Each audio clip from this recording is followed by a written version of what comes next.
Sa ngalan ng Ama, ng Anak at ng Espiritu Santo. Amen. Sumainyo ang Panginoon. At sumayo rin. Mga kapatid, sa araw na ito, ating inaalala ang kapistahan ng mahal na Birhen Maria na nagpakita doon sa bundok ng Carmel. Siya'y nagbigay ng skapularyo kay Saint Simon Stock at pinangako niya ang sinumang nagsusot nito ay hindi makakaranas ng apoy ng impyerno. Pag sana nating isipin ng mga skapularyo ay anting-anting, hindi sila mahika. Pero sila ay paalaala ng paggabay, pagmamahal at pag-iingat ng Diyos sa atin. Diba? Kapag may nakita kang parcel, nakasulat, "Please be careful, fragile." Iingatan mo yung parcel na yon. At yan ang paalaala ng skapularyo kapag sinusuot natin. Ito'y tanda ng pag-iingat sa ating mga puso, ating mga kaluluwa. Dahil tayo ay galing sa Diyos at tayo ay pabalik sa Diyos. Sa napakaraming beses na kung saan hindi natin sinundan, pinakinggan ang kagustuhan ng Diyos, sa mga pagkakataon na kung saan hindi din natin ginaya ang halimbawa ng ating mahal na ina na nagpapakumbaba, hilingin natin muli ang awat pagpapatawad ng Diyos para tayo makitang karapat-dapat makatanggap sa mga banal na misteryo. Inaamin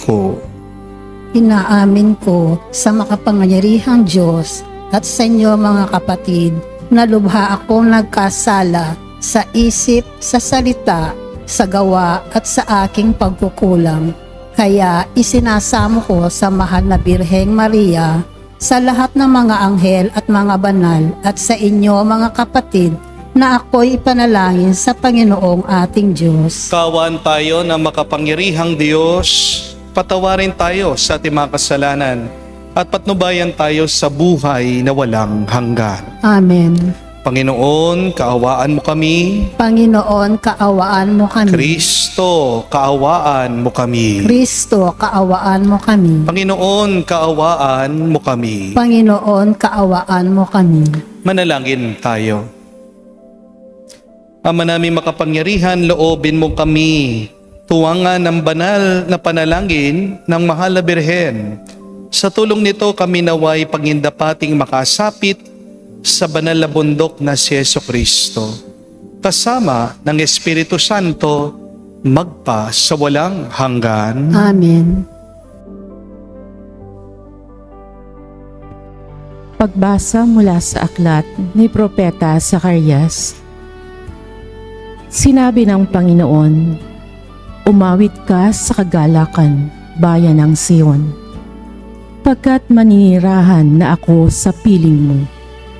Sa araw na yon, maraming bansa ang sama-samang magpupuri sa Panginoon at pasasakop sa Kanya. Siya'y maninirahan sa gitna ninyo. Sa gayon, malalaman ninyong sinugo ako ng Panginoon. Muli niyang kukupkupin, ituturing na kanyang sarili at itatangi ang Jerusalem. Manahimik sa harapan ng Panginoon ang lahat ng nilalang, pagkat siya'y tumindig mula sa kanyang templo. Ang salita ng Diyos. Salamat sa Diyos. Diyos ay makapangyarihan, banal ang kanyang pangalan. Diyos ay makapangyarihan, banal ang kanyang pangalan. Ang puso ko'y nagpupuri sa Panginoon at nagagalak ang aking espiritu dahil sa Diyos na aking tagapagligtas. Diyos ay makapangyarihan, banal ang kanyang pangalan. Sapagkat nilingap niya ang kanyang abang alipin, at mula ngayon, ako'y tatawaging mapalad ng lahat ng salinlahi. Dahil sa mga dakilang bagay na ginawa sa akin ng makapangyarihan, banal ang kanyang pangalan.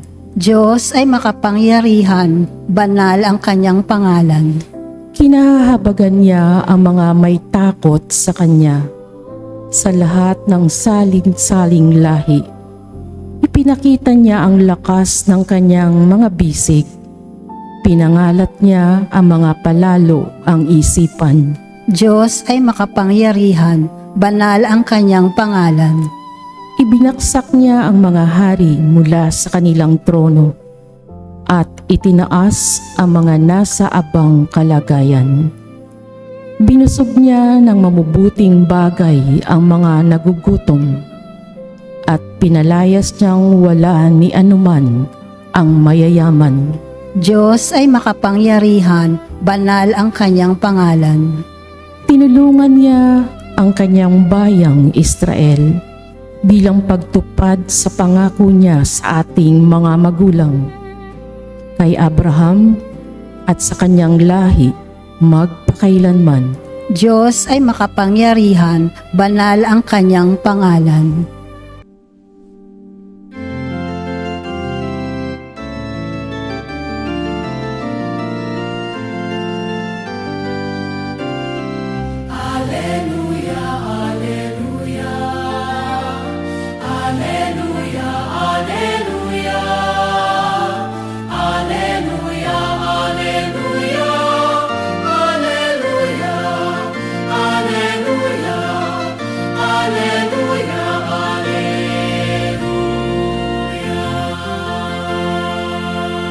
Mapalad ang sumusunod sa salitang buhat sa Diyos at namumuhay ng angkop. Aleluya, aleluya. Sumainyo ang Panginoon. At sumayo rin. Ang mabuting balita ng Panginoon ayon kay San Mateo. Papuri sa iyo, Panginoon. Nung panong yun, samantalang nagsasalita pa si Jesus sa mga tao, dumating ang kanyang ina at mga kapatid. Naghihintay sila sa labas at ibig siyang makausap. May nagsabi sa kanya, nasa labas po ang inyong ina at mga kapatid, at ibig kayong makausap. Ngunit sinabi ni Jesus, sinong aking ina at sino-sino ang aking mga kapatid? Itinuro niya ang kanyang mga alagad at sinabi, ito ang aking ina at mga kapatid. Sapagkat ang sino mang sumusunod sa kalooban ng aking amang nasa langit, ang siya kong ina at mga kapatid. Mga kapatid, ang mabuting balita ng ating Panginoon. Pinupuri ka namin, Panginoong Heso Kristo. Magandang araw po muli sa inyong lahat. Meron pong isang kwento tungkol sa isang lalaki na lugmok sa kanyang buhay. Nalulungkot siya dahil wala siyang pera. Natanggal po siya sa kanyang trabaho. Baon na buon po siya sa utang. At higit po sa lahat, napakaliit na ng tingin niya sa kanyang sarili. Isang araw, nakaupo daw po itong lalaki sa park. Habang tulala siya, naiisip po niyang tapusin na lang niya ang kanyang buhay. Pero maya-maya, meron pong isang matandang lalaki ang lumapit sa kanya. At tinanong siya, parang ang bigat ng dinadala mo ha? Anong problema mo? Kinwento po ng lalaki ang lahat dito sa matanda. Tahimik po na nakikinig itong matandang lalaki. At pagkatapos, ngumiti lang siya. Sabi po ng matanda dito sa lalaki, sabi mo, pera lang ang problema mo. Huwag ka mag-alala. May kinuha po yung matanda sa kanyang bag. Isa pong checkbook. At sumulat po siya doon sa cheque. Inabot po doon sa lalaki. Ang halaga, 1,000,000 piso. Nagulat po ang lalaki. Sabi po niya, Tay, hindi ko po kayo kakilala. Hindi niyo po ako kakilala. Bakit niyo po ako pinapahiram ng ganito kalaking halaga? Ngumiti lang po ulit yung matandang lalaki. At sabi niya, sige, magpapakilala ako sa iyo. Ako si Mr. Ong ng Ongpin. Mayaman ako, tandaan mo yan ha? Kaya wag mong alalahanin yung binibigay ko sa iyo. Basta't ipangako mo lang sa akin, gagamitin mo yan sa tama at paramihin mo. Pagkalipas ng 3 taon, magkita ulit tayo dito sa park. Balik mo na lang sa akin yung 1,000,000. pero with interest, ha? At umalis po yung matanda. Halos hindi po makatulog yung lalaki. Hawak-hawak po niya yung 1,000,000. Pero natakot po siya, baka masayang na naman yung pera. Kaya alam niya pong kung anong ginawa ng lalaki. Hindi po niya pinapalit yung tseke. Tinago lang po niya doon sa kanyang pitaka. At sa tuwing pinanghihinaan po siya ng loob, binubuksan po niya yung kanyang pitaka, tinitignan niya yung tseke, at sinasabi niya sa kanyang sarili, may 1,000,000 ako, kaya ko to. Sa halip na gamitin po niya yung tseke, nangutang muna po siya ng maliit. Nagnegosyo, nagpuyat, nagtiis, nagtiyaga, paulit-ulit bumabangon. At sa tuwing gusto na po niyang sumuko, pag naghihina na siya, naaalala po niya yung tseke doon sa pitaka niya. Hindi po ang pera yung nagbigay sa kanya ng lakas ng loob, pero yung paniniwala na merong nagtitiwala, naniniwala sa kanya. Yung nagpalakas ng loob niya ay yung paniniwala din niyang kaya niyang magsimula muli.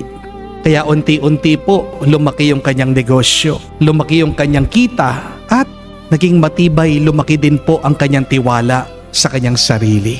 Lumipas po ang 3 taon, bumalik po yung lalaki doon sa park. Bit-bit na yung tseke. Nakasulat po 1,000,000 plus interest.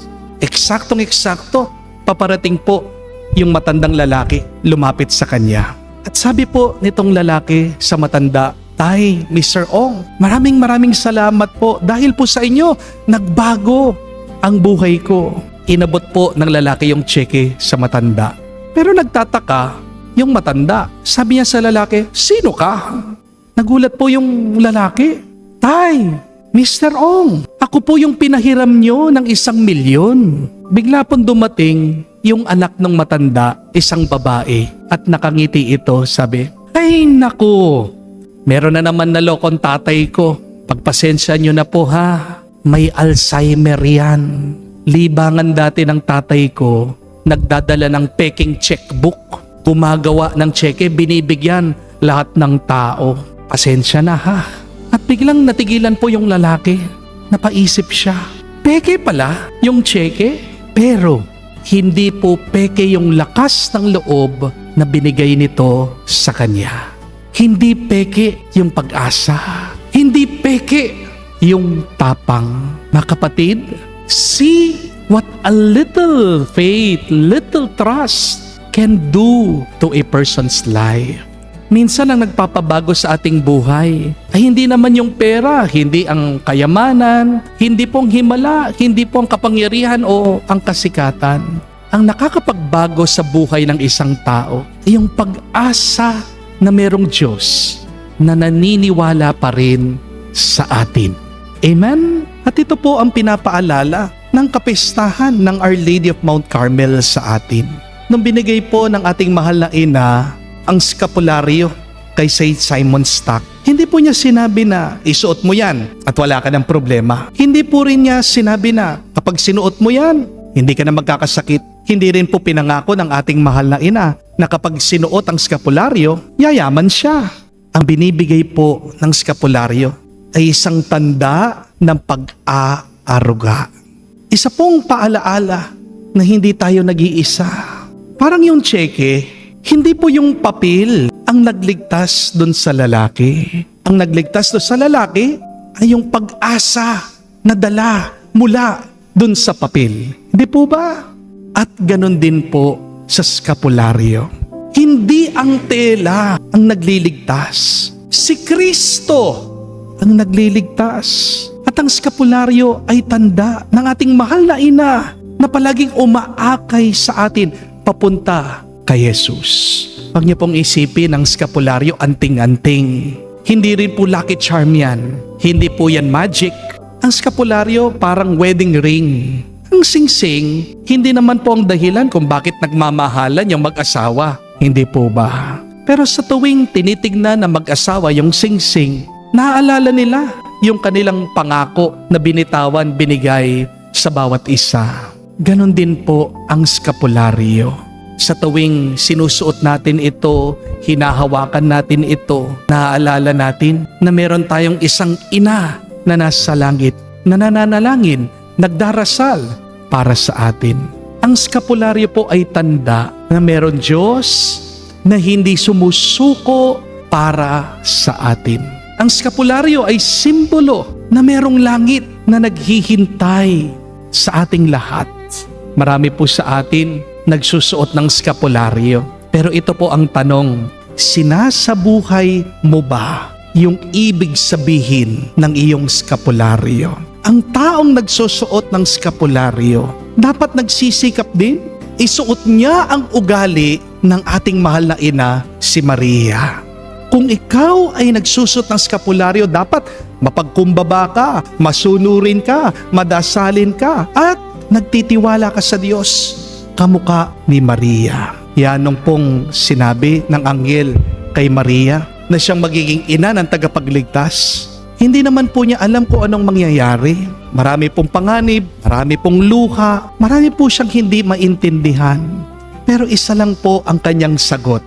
Ang sabi ng ating mahal na ina sa anghel, "Let it be done to me according to your word." Mas nagtiwala si Maria sa Diyos kaysa sa naniwala siya sa kanyang mga takot. Mga kapatid, dalawa po ang pwede nating piliin sa buhay. Una, pwede kang magtiwala sa Diyos. Pero pangalawa, pwede kang maniwala sa mga takot mo. Kung ano ang pinipili mo, yan ang lilitaw sa iyong katawan. Yan ang mararamdaman mo sa iyong loob. At yan ang magdidikta sa iyo sa iyong kinabukasan. May kakilala po ako, isa pong misis. Pumunta po siya sa akin, nagpa-counseling. Sabi po niya, "Father, dati po masiyahin naman po akong tao.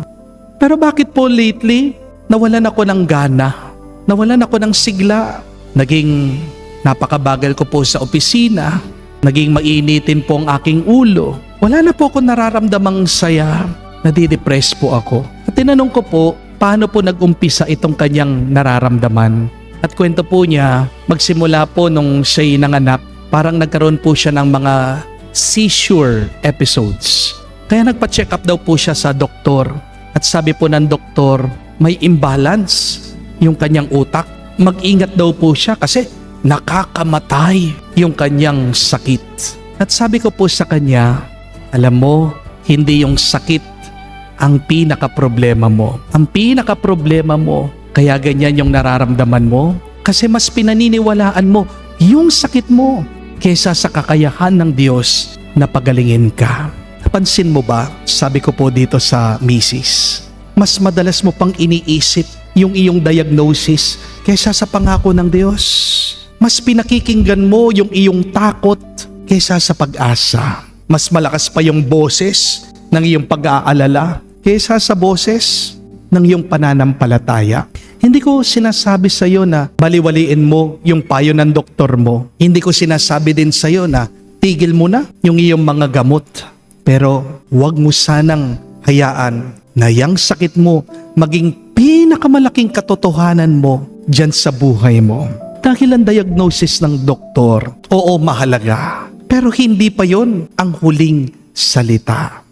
Ang huling salita dapat ay palaging nasa Diyos. Tandaan niyo po, mga kapatid, kung ano ang palagi nating pinapakain sa ating isip, sa ating puso, yan ang lumalaki. Di po ba? Kaya dapat piliin mo ang manalig kaysa sa matakot. Amen? But remember this, faith will never make our life easy. And yet, faith will always make possible the impossible things in our life. Kaya kung meron kang pananampalataya, hindi naman niya agad aalisin yung mga problema mo eh. Ang ginagawa ng pananampalataya sa ating buhay, mas pinalalakas lang tayo para harapin natin at malampasan ang bawat problema ng ating buhay. At yan ang pinakamalaking himala. Kaya kung minsan ikaw ay nawawalan ng pag-asa, kung pakiramdam mo walang naniniwala sa iyo, kapag tila ba wala ka ng lakas para bumangon muli, hawakan mo lang yung iyong skapularyo. Isipin mo yung dalawang tali ng skapularyo, parang dalawang kamay ng ating mahal na ina na kapag sinusuot mo, isipin mo, niyayakap ka ni Maria. Hindi pumahika ang skapularyo, kung hindi isang paalaala ng napakagandang katotohanan na nandito ang ating mahal na ina. At higit sa lahat, kasama natin palagi ang Diyos. Kahit na marami tayong kinakatakot, kahit na marami tayong mga pagsubok, hindi tayo iiwan, hindi tayo pababayaan ng Diyos. Amen? Mga kapatid, magpasalamat po tayo sa Diyos dahil sa gitna ng ating mga panghihina at pagdududa, niyayakap niya tayo sa pamagitan ng ating mahal na ina na nagpakita doon sa bundok ng Carmelo. Nasabihin natin, salamat Maria, aming mahal na ina. Salamat sa iyong gabay. Salamat sa iyong walang sawang pagmamahal sa amin. Ipanalangin mo kami ngayon at magpakailanman. Amen. Tumayo po tayo. Alay po natin ngayon sa Diyos ang ating mga dasal at panalangin. At manalangin tayo sa Diyos Ama habang pinararangalan natin si Maria, ang Birhen ng Carmel. Ating sabihin, Panginoon, dinggin mo kami. Panginoon, dinggin mo kami. Tayo naway magbahagi ng pananampalataya ni Maria at sundin ang kalooban ng Diyos ng may kagalakan. Manalangin tayo sa Panginoon. Panginoon, dinggin mo kami. Ang simbahan naway lukuban ng banal na espiritu at punuin ito ng pagsunod at pananampalataya at pamumunga ng mabuting gawa. Manalangin tayo sa Panginoon. Panginoon, dinggin mo kami. Kung paanong naging tirahan ng salita ang katawan ni Maria, naway parangalan din natin ang ating mga sariling katawan bilang mga templo ng banal na espiritu. Manalangin tayo sa Panginoon. Panginoon, dinggin mo kami. Sa katahimikan po ng ating puso, sabihin natin sa Diyos ang ating mga personal na pangangailangan. Ama naming nasa langit, ipadala mo sa amin ang iyong banal na espiritu upang marinig namin na may pananampalataya ang iyong salita at tuparin ito sa aming buhay. Pagkalooban mo kami ng pusong nalulugod at sumusunod sa iyong banal na kalooban, hinihiling namin ito sa pamagitan ni Kristo, aming Panginoon. Amen. Manalangin kayo mga kapatid para ang ating mga paghahain ay kalugdan ng Diyos, amang makapangyarihan. Tanggapin nawa ng Panginoon itong paghahain sa iyong mga kamay sa kapurihan niya at karangalan sa ating kapakinabangan at sa buong sambayanan niyang banal. Ama naming lumikha, ang iyong nagkatawang taong anak ay tumulong nawa sa aming ginagawa upang siya na iniluwal ni Maria na di bumawas kundi lalo pang nagpaganap sa pagkabirhen ay maging dapat nakalugdan mo ang aming paghahain sa ipagpapatawad ng mga kasalanan sapagkat siya ang Panginoon kasama mo at ang Espiritu Santo magpa sa walang hanggan. Amen. Sumainyo ang Panginoon. At sumaiyo rin. Itaas sa Diyos sa inyong mga puso at isipan. Itinaas na namin sa Panginoon.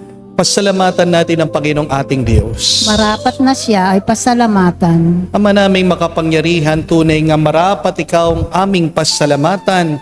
Bukod mong pinagpala na maging ina ni Jesucristo, ang mahal na Birhen nagpupuri at nagagalak sa iyo. Ikaw ang gumawa ng tanang dakilang bagay. Ikaw ang lumingap sa lahat kailanman. Nilingap mo ang mahal na Birhen bilang iyong abang alipin na iyong binigyan ng tungkuling kumalinga sa anak mong manunubos namin.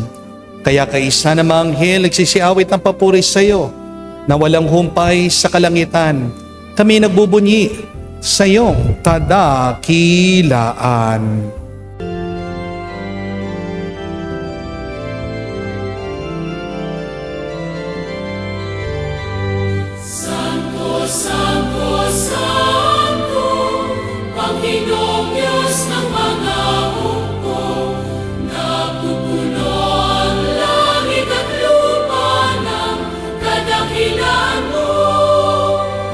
Hosana, Hosana, sa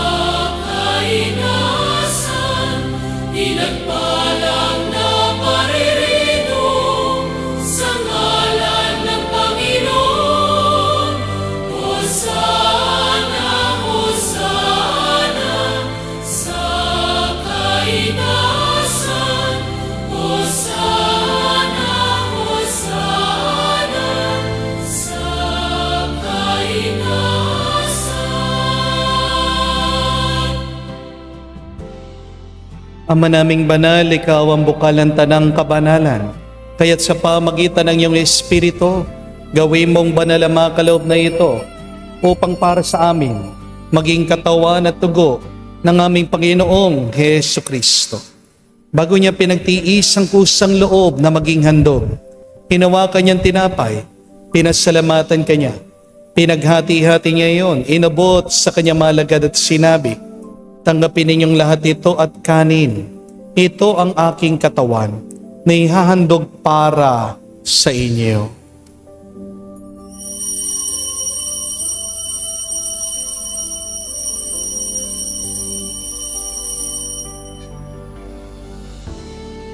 Gayon din naman na matapos ang hapunan, hinawakan niyang kalis. Muli kanyang pinasalamatan. Nabot niyang kalis sa kanyang malagad at sinabi, "Tanggapin ninyong lahat ito at inumin. Ito ang kalis ng aking dugo, ng bago at walang hanggang tipan. Ang aking dugo na ibubuhos para sa inyo at para sa lahat, sa ipagpapatawad ng mga kasalanan. Gawin ninyo ito sa pag-alaala sa akin."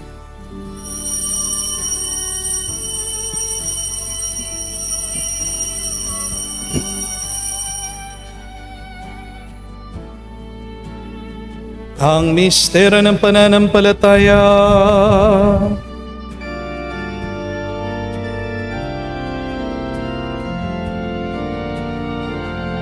Si Kristo ay namatay, si Kristo ay nabuhay, si Kristo ay babalik sa wakas, sa wakas, sa wakas ng panahon. Ama, ginagawa namin ngayon ang pag-alaala sa pagkamatay muling pagkabuhay ng iyong anak. Kaya tinialay namin sa iyong tinapay nagbibigay buhay at ang kalis sa nagkakaloob ng kaligtasan. Kami nagpapasalamat dahil kami iyong minarapat na tumayo sa harap mo para maglingkod sa iyo. Sinasamo namin kami magsalo-salo sa katawan at dugo ni Kristo ay mabuklod sa pagkakaisa sa pamagitan ng Espiritu Santo. Ama, alingapin mong iyong simbahan, laganap sa buong daigdig. Puspusin mo kami sa pag-ibig. Kaisa ni Leon ang aming Santo Papa, si Florentino aming Arsobispo, at ng Tanang Kaparian. Alalahanin mo rin ang aming mga kapatid na nahimlay. May pag-asang sila'y muling mabubuhay. Gayon din naman lahat ng mga pumanaw. Kawan mo't sila't patuloyin sa iyong kaliwanagan. Kawan mo't pagindapatin kaming lahat, makasalo sa iyong buhay na walang wakas. Kaisa na mahal na Birhen Maria, Ina ng Diyos. Kaisa ni San Jose ang kanyang malwalhating esposo. Kaisa ng mga apostol, lahat ng mga banal na namuhay dito sa daigdig na kalugod-lugod sa iyo. May pagdiwang nawa namin ang pagpupuri sa kararangal mo sa pamagitan ng iyong anak, aming Panginoong Hesu Kristo. Sa pamamagitan ni Kristo, kasama niya at sa Kanya, lahat ng parangal at papuri ay sa iyo, Diyos Ama, makapangyarihan, kasama ng Espiritu Santo, magpasawalang hanggan. Amen, Amen, Amen, Amen, Amen. Sa nakagaling na utos sa turo ni Jesus sa Panginoon natin na Diyos, ipahayag natin ng lakas, loob.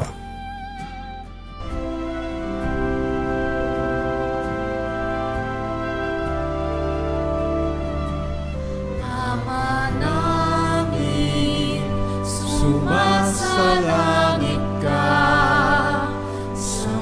sambahin ang ngalan mo, mapas sa amin ang kaharian mo. Sundin ang loob mo dito sa lupa para nang sa langit. Bigyan mo kami ngayon ng aming kakanin sa araw-araw. At patawarin mo kami sa aming mga sala para ng pagpapatawad namin sa nagkakasala sa amin. At huwag mo kaming ibahin tulad sa tukso, at iadya mo kami sa lahat ng masama. Hinihiling namin kami, Adya, sa lahat ng masama, pagkalooban ng kapayapaan araw-araw. Iligtas sa kasalanan, ilayo sa lahat ng kapamakan. Samantalang aming pinanabigan ang dakilang araw ng pagpapahayag ng tagapagligtas naming si Hesu Kristo. Sapagkat iyo ang kaharian at ang kapangyarihan at ang kapurihan magpakailanman. Amen. Panginoong Hesu Kristo, sinabi mo sa mga apostol, kapayapaan ang iniiwan ko sa inyo, ang aking kapayapaan binibigay ko sa inyo. Tungayan mong aming pananampalataya at huwag ang aming pagkakasala. Pagkalooban mo kami ng kapayapaan at pagkakaisa ayon sa iyong kalooban, kasama ng Espiritu Santo magpa sa walang hanggan. Amen. Kapayapaan ng Panginoon ay laging sumainyo. At sumaiyo rin. Magbigayan po tayo ngayon ng kapayapaan sa bawat isa. Peace with you po, kapayapaan po sa inyong lahat.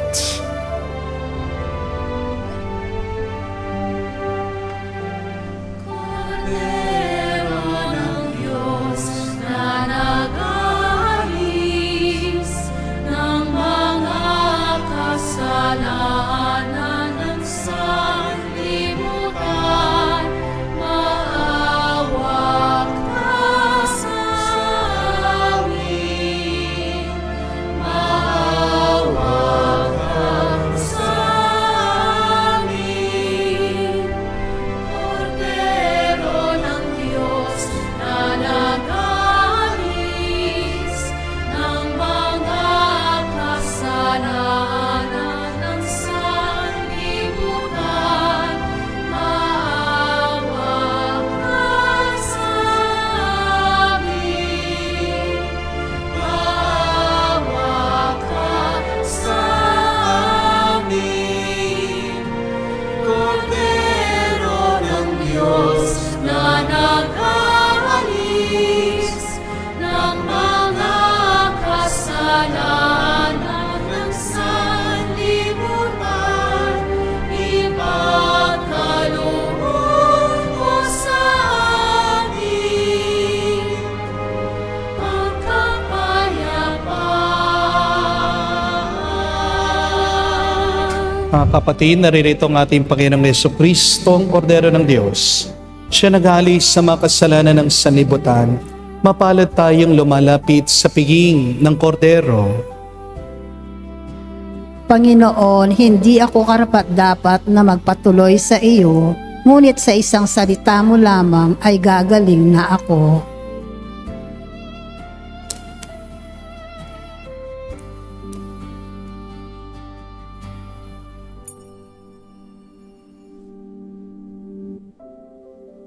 Nalangin tayo.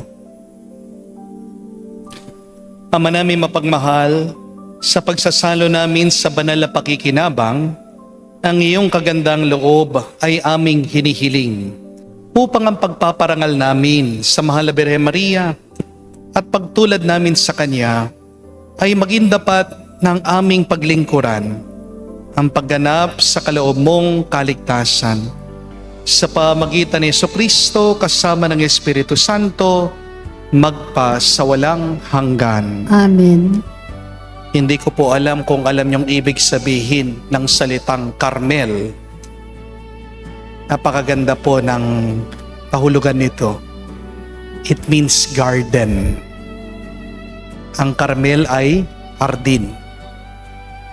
At pansinin niyo pong hardin, kung anong tinatanim mo, yan lang ang tutubo. Hindi po ba? Kaya kung palagi ka nagtatanim ng pagdududa, ng galit, kalungkutan, takot sa iyong buhay, yan ang tutubo. Yan ang aanihin mo. Pero ang Panginoon, ginawa niya ang mundong ito, ang hardin na ito, hindi para taniman mo ng masama. Bibigay ng mabuting binhi ang Diyos sa atin para taniman mo ng kabutihan, ng grasya, ng pagpapakumbaba, ng pagtsatsaga, ng pagpapatawad, ng pag-ibig at pagmamahal. Mga kapatid, naway ang skapularyo, yan ang maging tanda na naniniwala ang Diyos sa iyo na meron pang pwedeng lumabas, tumubo na mabuti. Naway yan ang paalaala na hindi ka nag-iisa. Kasama mo ang mahal na ina at ikaw ay ginawa para sa langit. Kaya po, wala po kayong scapular, maglimos po kayo, naway suot niyo po para maalis yung inyong pangamba, maalis yung inyong lungkot, dahil yan ay parang isang yakap ng isang mahal na ina na hindi ka iniiwan, na palagi kang inaaruga, nilalapit ka sa pinagmumula ng buhay, si Jesus. Palagi mong hawakan ang skapularyong yan, palagi mong tignan ang skapularyong yan. Yan ay paalaala na meron ka pa ring lakas na tinatanggap gitna ng iyong mga pagsubok at problema. Sumayin niyo ang Panginoon.